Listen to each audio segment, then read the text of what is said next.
바람에 흩날리는 머리카락 퇴폐풍조 단속에 나섰기 때문입니다. 너 개털 깎는 것도 아니고. 대중가요 검역. 동백아가씨. 외색이야! 저속한 음악이요! 퇴폐풍조 금지시켜! 사람들이 저 그러겠다. 방송 못하겠어. 많이 입지 말라고 하면 어떨 것 같아요? 고소해야죠.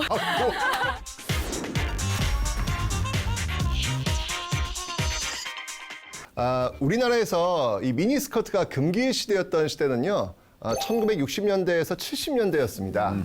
6.25 전쟁이라는 정말 크나큰 전쟁의 아픔을 딛고요. 60년대부터 정부 주도하에 경제개발 시작되잖아요. 그죠? 자, 이 과정에서 특히 정부의 그 개인에 대한 규제가 굉장히 많이 있었는데요. 그 중에서 참 대표적인 어떤 그 모습 중에 하나가 이 미니스커트. 이 미니스커트가 퇴폐풍조를 조장한다. 라는 그런 이유로 엄중하게 단속되었던 겁니다. 그렇죠. 어쩌다가 미니스커트가 유행이 됐을까요? 그 당시에는 전 세계적으로 히피 문화 그리고 팝 음악이 유행을 했습니다. 그때 미니스커트와 장발 문화가 함께 들어오면서 자유의 상징으로 여겨졌고요. 또 권위주의적인 사회 분위기에 좀 저항하려고 젊은이들 사이에서 여자는 미니스커트, 남자는 장발이 유행하게 됐다라고 하더라고요.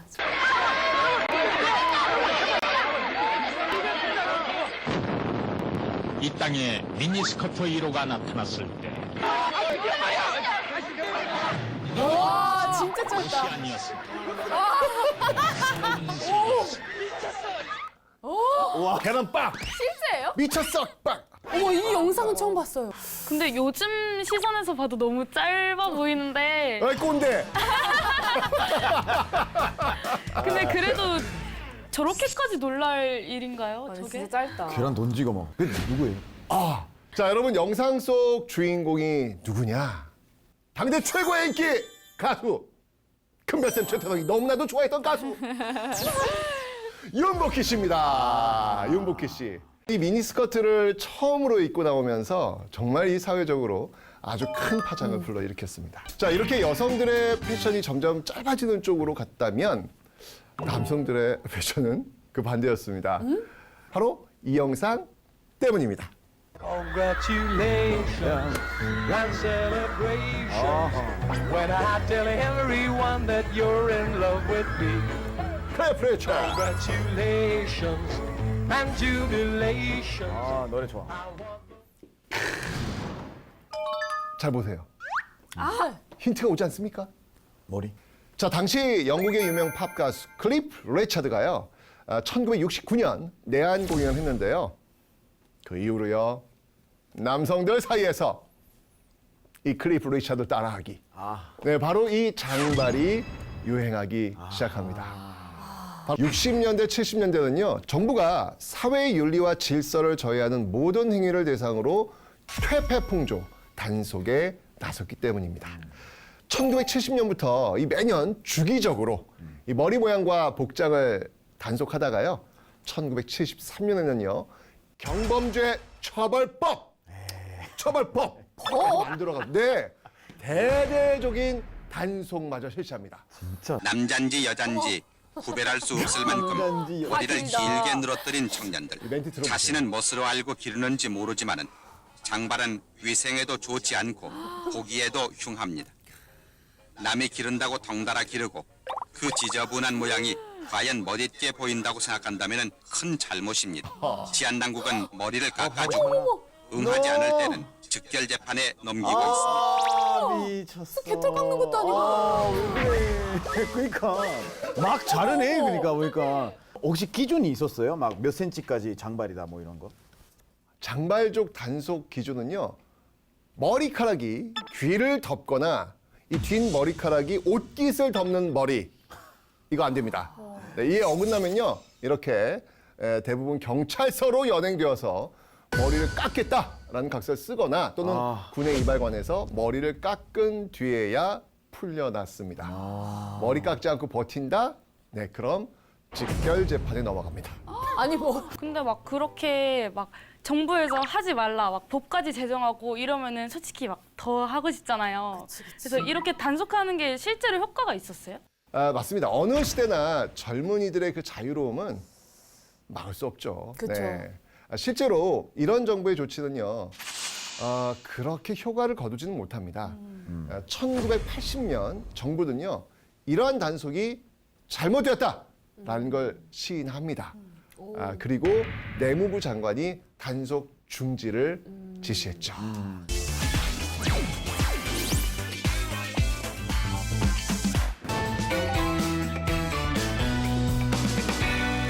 안녕하세요. 반갑습니다. 70년대는 청년들 사이에서 장발과 미니스커트가 유행했다고 하는데요.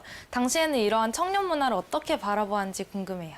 예, 그 당시에는 미국에서 특별히 미국 샌프란시스코 주변에 히피들이 나와서 기존 체제에 대해서 저항하고 자연 찬미주의자 그리고 개인의 자유와 개인의 권익을 위해서 굉장히 노력하던 그런 파들이 있었습니다. 근데 이것이 한국에 청년 문화가 수입되기 시작해서 하나 유행을 이뤘습니다.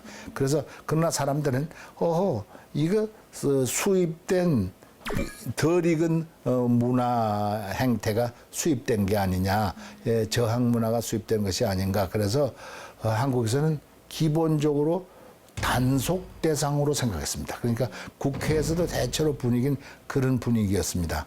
그러나 한편 저항했던 사람, 야당했던 사람들은 체제에 저항하는 것은 괜찮은 올바른 뜻도 있지 않느냐. 그래서 그 사람들의 평가가 이렇게 갈렸습니다. 양쪽 측면이 다 있었다.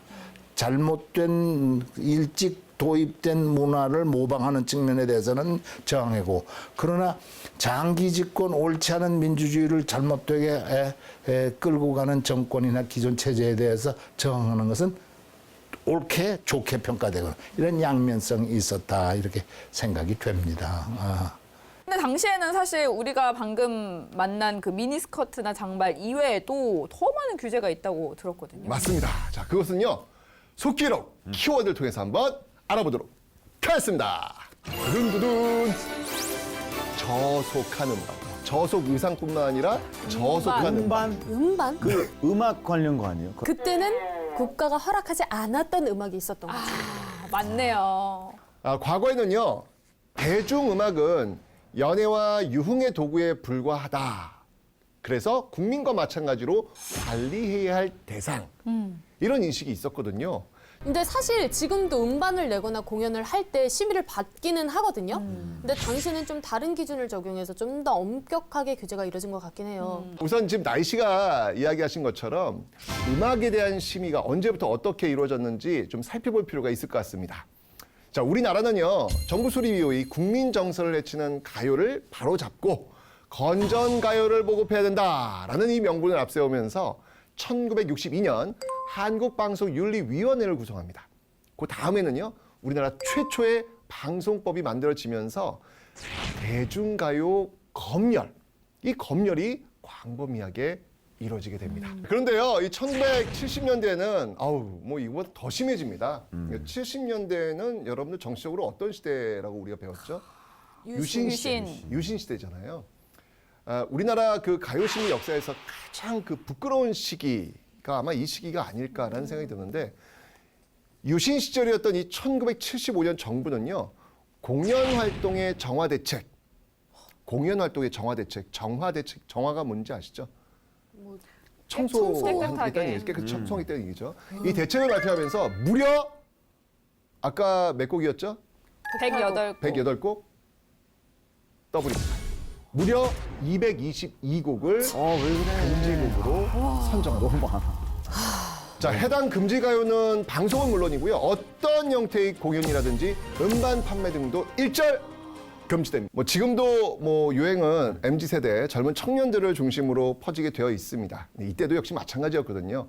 1970년대의 그 억압된 분위기 속에서도요, 통기타, 이런 청바지로 대표되는 청년 문화가 공권력에 저항하는 자유의 상징으로 통하면서요, 아주 빠르게 번졌던 겁니다.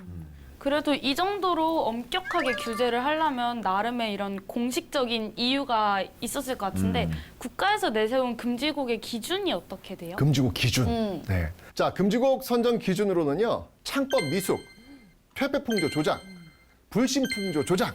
자, 이런 이유들이 있었는데요. 자, 그런데 대중들의 생각은 좀 달랐습니다. 자, 그럼요. 지금부터 금지곡들을 함께 들으시면서 당시 대중들의 생각을 한번 유추해 보시면 재밌을 것 같습니다. 거짓말 웃음도 거짓말이야. 네네네네. 김추자의 거짓말이야라는 곡을 듣고 왔습니다. 이 곡은 왜 금지되었을까요? 자, 공식적인 이유는 지금 이야기한 대로 불신감 조장입니다. 근데 이 말 또한 사람들은 믿지 않았죠. 사람들이 생각한 진짜 이유는 당시 박정희 대통령이 선거 연설 때 나는 다시는 대통령 후보로 나서지 않겠습니다. 라는 말을 하고 난 바로 다음 어떤 라디오 PD가 거짓말이야. 이 노래를 틀었다는 것이었습니다. 맞아요.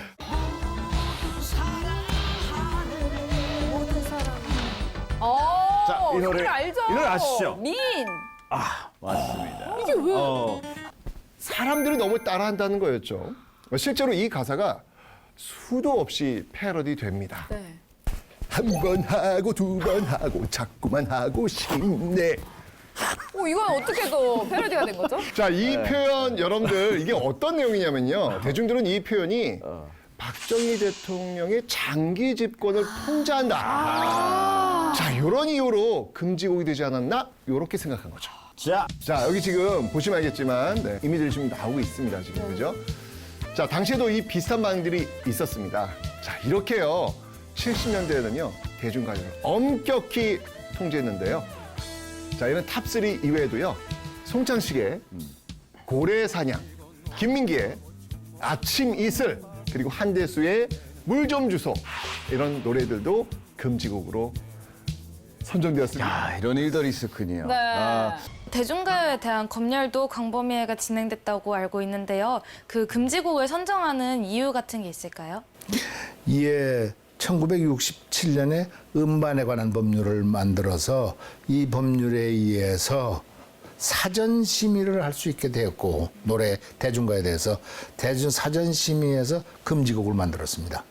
이러한 것이 상당히 자의적이고 그러니까 마음대로 했어요. 마음대로 해서 사실 대중가요가 저속하고 퇴폐적이다라는 것이 굉장히 그 기준이 모호해요. 이것이 1995년 내지 96년도에 가서 민주화된 이후에 법이 바뀌어서 사전심의 제도가 없어졌고 금지 제도가 없어지게 됐습니다.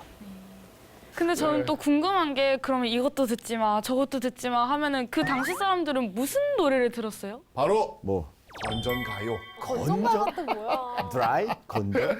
자, 건전가요는요. 국가의 그 음악 통제 정책의 일환으로요. 관변 단체의 주도하에 창작되어 가지고 불려진 노래입니다. 일터로 가자.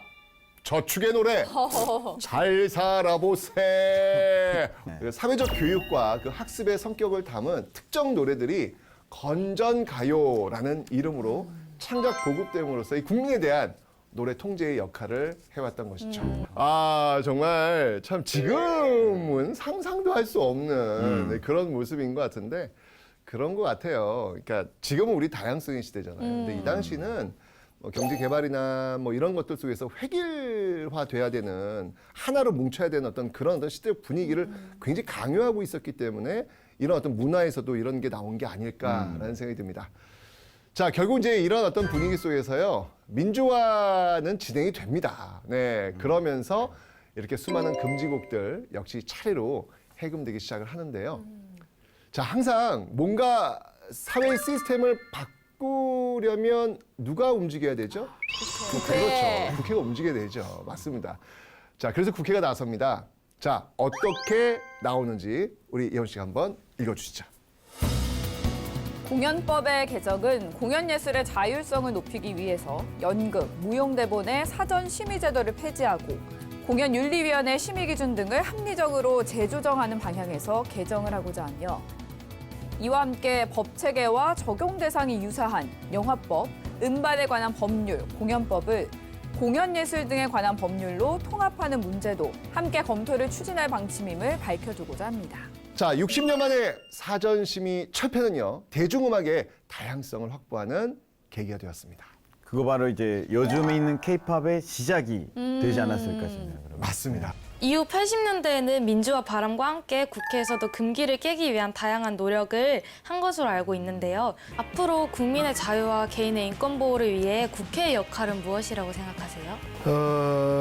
여러 가지 일을 해야 되겠지만 지금 우리나라 정치 문화가 상대방을 인정하고 상대방을 존중하고 상대방과 대화할 수 있는 그런 전제가 되는 정치 문화를 안착시켜야 될 거고, 그렇게 만들어가야 이 나라 민주주의와 이 나라 국회의 기능이 제대로 될 수 있지 않겠는가, 이런 생각을 해봅니다.